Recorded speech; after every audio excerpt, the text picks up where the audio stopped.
over here. You can use a separate sheet of paper if that's helpful. On the back, we are trying to figure out what the first Olympic Games, it only had one event and what that event was. It's giving me a set of ordered pairs and asking me to write a line that would match with those ordered pairs. So my first step, since I see all of these are in slope-intercept form, y equals mx plus b, where m is the slope and b is the y-intercept. My first step is going to always be to find the slope of this line. And you may remember that when we have 2 points and we need to find slope, we are going to stack and subtract. Stack and subtract. So I'm simply going to put my second point under my first one.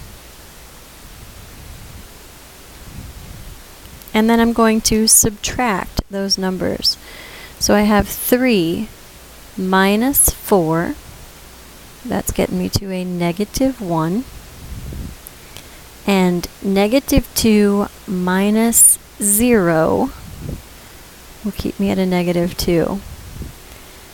Now our x's and y's are lovely. When we put them into a slope, though, we have to remember the y goes on top. It's rise, which is a y coordinate. It's up and down.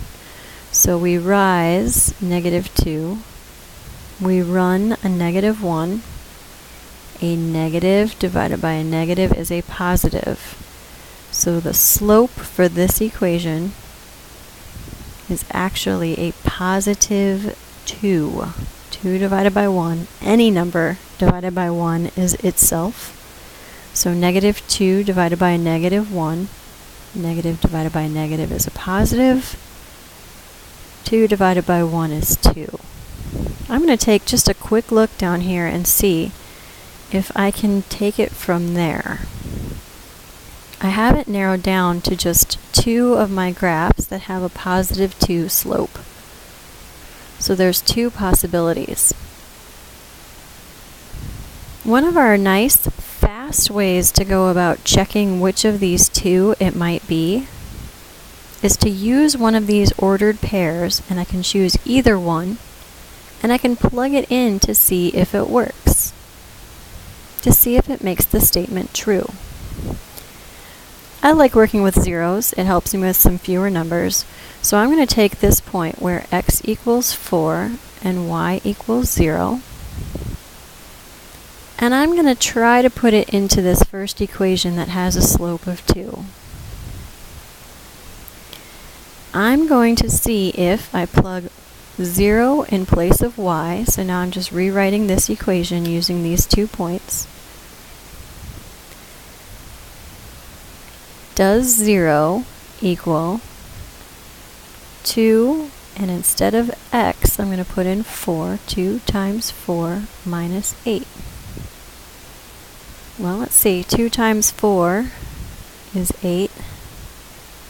And 8 minus 8 does equal 0. It checks out. So this point works in this equation. It has this slope. That means we have a perfect match. So F is going to be my first letter that we have there. Watch this again if you need to see it again, but again we're going to always stack and subtract to find our slope first. Then use the points and plug it in to see if it works or not. Let me show you really quickly. If I had used that same point, x equals 4 and y equals 0, this one from up above right here. If I had plugged it into this equation, also had that slope of positive 2, does 0 equal 2 times 4 plus 1? I put the 2 in for y. I put the 0 in for y. I put the 4 in place of x. And now I want to see if this is true. Does 8 plus 1, does 0 equal 9? And that answer is absolutely not. So it doesn't work. So that's how I can be absolutely sure that it matches up with this F equation. All right, folks. Feel free to turn on some music. Finish this handout, both sides. Rewatch this again and pause it if you need to, so that you have a full understanding of what you're doing. My best. I'll see you soon.